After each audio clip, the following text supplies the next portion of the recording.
वफाकी हुकूमत का 5 साल से लापता अफराद के खानदानों को 50-50 लाख रुपए देने का ऐलान। ये सपोर्ट पैकेज है, उसे मुआवजा ना समझा जाए। वजीर कानून की मीडिया ब्रीफिंग। हमास के शहीद रहनुमा इस्माइल हनिया की नमाज जनाजा दोहा में अदा कर दी गई। नमाज जनाजा में कतरी हुक्काम, हमास और अल फतह क़यादत अमीर जमात इस्लामी पाकिस्तान ने शिरकत की। तदफीन दोहा ही के कब्रिस्तान लॉजियल में की जाएगी। मुल्क भर में इस्माइल हनिया की शहादत पर शोक का समा। सरकारी इमारत पर कौमी परचम सरनिगू।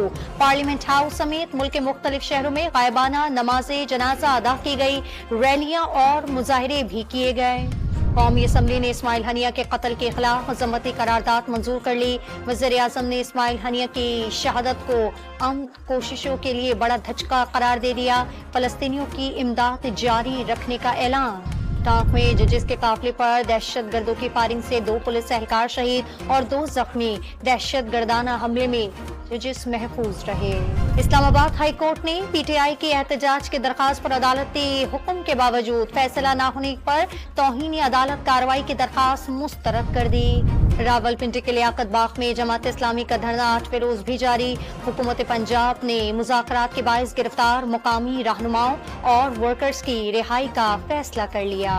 और कराची में गुज़िश्ता रात से बरसात का सिलसिला जारी। आज कहीं हल्की और कहीं तेज बारिश। महकमा मौसमियात ने 6 अगस्त तक सिलसिला जारी रहने का इम्कान जाहिर कर दिया।